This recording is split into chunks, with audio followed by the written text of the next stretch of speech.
Well, it's like this. What is it that we object to about drugs? And I think everybody can agree, maybe not everybody, but most people can agree, we do have a drug problem. I mean, if you live in the inner cities, you see people getting all twisted up behind this stuff. We have a drug problem. So what is it about drugs that we find problematic? Well, I think that what is objectionable about drugs is that they cause unconscious, obsessive, destructive, self or other behavior. Unconscious, obsessive behavior is intolerable because we are conscious people accustomed to injecting choice and meaning into our lives. You cannot have meaning if you do not have choice. This is why we don't have to spend any time at all talking about whether the world is predestined. Because if the world is predestined, then I'm not saying what I'm saying because it's what I want to say. I'm saying what I'm saying because I can't say anything else. And you're sitting there because you can't not sit there. So it makes the world very dull and uninteresting. Compulsive, unexamined, obsessive behavior is the quintessence of anti-human behavior. It was Bertalanffy, the founder of general systems theory, who said, people are not machines. But in every situation where they're given an opportunity to behave like machines, then are drugs which reinforce obsessive and unexamined and self-destructive behavior patterns. Well, what do psychedelics do? They destroy behavior patterns, destroy cultural assumptions, completely hold everything up for grabs, completely throw open the possibility that reality could be any of a number of ways that are not culturally sanctioned. So in that sense, the psychedelics are almost the answer to the drug problem. And the early use of psychedelics reported spectacular progress with alcoholism. Well, now see, the people who believe that alcoholism is a disease, and I don't follow this literature closely, it seems to me this is a preposterous statement. I mean, a disease? You mean like influenza and smallpox and AIDS? Alcoholism is a disease? Can you get it if you don't practice safe sex, or do you have to wash your eating utensils? It isn't a disease. What it is it's a failure of self-image. And the reason LSD in many cases had a tremendous impact on alcoholic behavior was because it just showed people what they were doing. It said, this is you. You're a drunk. You're a burden to your family, a bore to your friends, you smell bad, and you're useless. How do you like it? And so somebody said, I don't like it. I said, well, then stop drinking. That's what it is. That's how psychedelics cure addiction. And nobody, when they talk about addiction, nobody ever talks about what is called self-restraint. There's a new book that came out about a month or two ago that's incredibly, I don't remember the name offhand, incredibly controversial. But alcoholism? Yeah, about heavy drinking. Myth of alcoholism is a disease. Right, yeah. And the man takes the position that the last 30 or 40 years where we've seen alcoholism as a disease is just, more bullshit from the medical model. We need another alternative. And of course, AA and everybody's just up in arms about the book. Well, yeah, AA has I don't remember now. The name of the book is by Stina Grant. It's called Heavy Drinking: The Myth of Alcoholism as a Disease. Basically, it discusses the fact that it's a rationalization to say that it's a disease. I mean, there are certain people, I think, that have certain chemical reactions to alcohol, but they're in the minority, and that this is very important to me as well because this is work that I'm interested in. And alcoholism has also touched my family, as it has a lot of families. And yeah, I think the disease model has there's no responsibility involved, And AA, their position, their goal is not to understand the nature of the universe. They're not in the philosophy business. They're trying to get people to stop drinking. so to maximize that goal, I think that they go far overboard. First of all substances, they say, if you're an alcoholic, then you must forswear everything. I don't know how they relate to tobacco, but see, what you've got to understand is we are set up for addiction. It's just like language and cognition and all of these other things. We are the animal which addicts. Other animals don't addict. And addiction is a way of relating to the world. We don't not only addict to drugs, we addict to each other, to chunks of territory, to behavior patterns. It's like attaching ourselves to what we see and what... Exactly. It's attachment. And we attach to everything. And it's very real. It's physiological. I remember years and years ago, a woman left me for a homunculus. And I was appalled. And it became I was like vomiting every 4 hours, could not sleep, would burst into tears in inappropriate situations, of which there were many in my life. And heroin withdrawal cannot be worse than that. I mean, are you kidding? Vomiting every 4 hours? And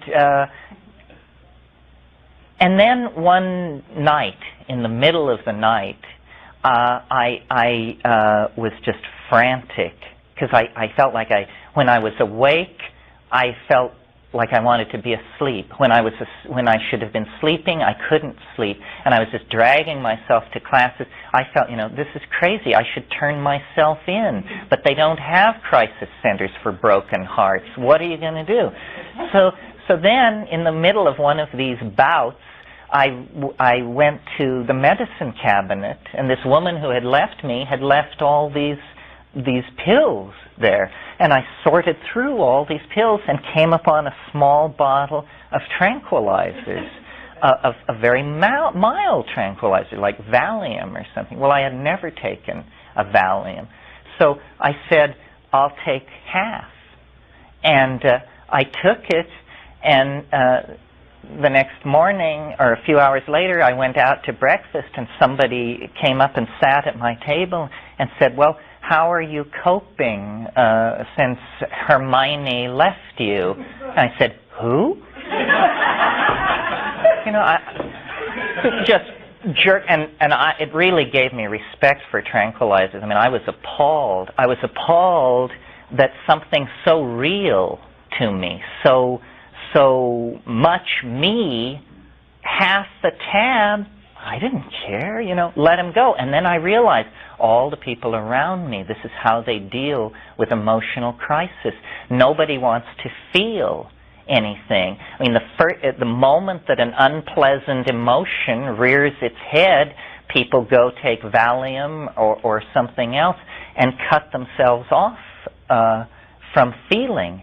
We addict to people. That's the point of that story. And when they leave us suddenly, it's just like having your heroin taken away and you become a mad thing for months, years sometimes. I mean, I still vibrate from this event, and it was 15 years ago. We addict to territory. This is war, our turf, our land. Now, this arises, again, a consequence of agriculture. Before agriculture, nobody had land. Land was something you walked around on as you migrated behind your herds. Once it was cognized as an object and fixed upon, they were ready to knock the other guy's brains out for setting foot on your territory. We all do this. I mean, we are addicted to caffeine, outrageous caffeine addictions, money, sugar, praise, television. Now, this is the favorite one to talk about because television is a forerunner of very insidious drugs to come. It's just the crudest and the first. But imagine after World War II, a drug had been introduced into this country of right-thinking, hard-working, decent Christian people, such that 20 years after its induction, the average American citizen would be spending 6.5 hours per day involved in this drug. That's the figure for television consumption in this country. The average American watches 6.5 hours a day of TV. It is an electronic drug. It is an obsessive behavior pattern, an unconscious behavior pattern, and a physically destructive behavior pattern. I mean, it's done more for the rebirth of hemorrhoid specialists than any other single force in our society. So, but people say, well, that's not a drug, that's entertainment.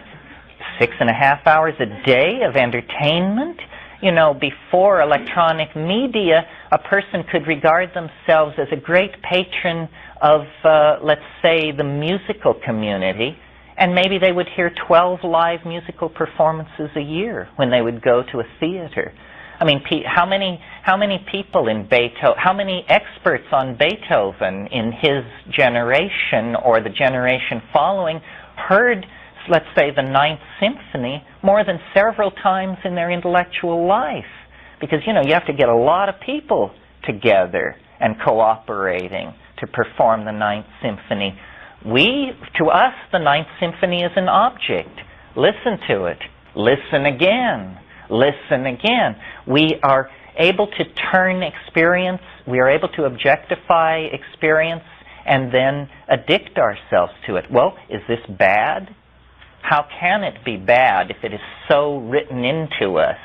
I don't think it is bad. I think what we have to do is choose our addictions, choose our behavior patterns. I mean, one can choose to be addicted to punctuality. I'm accused of this. Other people are addicted to always being late. One can be addicted to, you know, meaningless sexual encounters. Some difference in habits and addictions. You mean because of the physiological angle? Well, I think that's been much overplayed. I think, I mean, should we not fall in love because we pheromonally lock together with this person and become a single unified set of drives and goals? The physiological aspects of addiction have been, I think, very strongly overdrawn. I smoke cannabis every day at most opportunities and have for years and years, I mean, since I was 18 years old. Every once in a while, I stop just to see what that's like. It's trivial. It's utterly easy. All that happens is a shift in behavior patterns. I read more. That's what happens when I stop smoking cannabis. And yet I'm supposed to be breaking out into cold sweats, wandering aimlessly through the streets of the city, staring up at lighted windows. Yeah, right.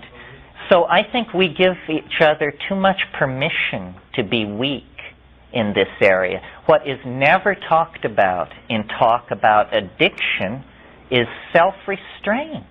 I mean, for heaven's sake, you know, just take hold of yourself. Yeah, responsibility. And if you tell people addiction is a disease, addiction is it's because you're black, it's because you're poor, it's because you're this, it's because you're that, you have just given them a whole bunch of reasons not to take responsibility for their own situation. And what is needed in these addictive situations, I think, is the shock of recognition. I believe, see, that if you don't take drugs, you're unbearable. And there's no, I can't think of a society on earth where people don't take drugs that any of us would want to have anything to do with. I mean, let's take Calvinist Geneva, say. I imagine that as an example of an environment of moral rectitude. I mean, these people did not wear bright colors, didn't listen to music, never drank coffee, never smoked, forget about alcohol, sex for procreation, so forth and so on. And they are paradigms of the male ego frozen in place, didactic, paternalistic, all-knowing, filled with hellfire and damnation. Everything is seen in terms of a moral dimension that makes impossible demands on the human animal. Rather, I think what we should realize is that somehow our evolution into a civilized, self-reflecting being is caught up in these synergistic relationships that our conscious mind has with various things in the environment, so that we should choose our addictions.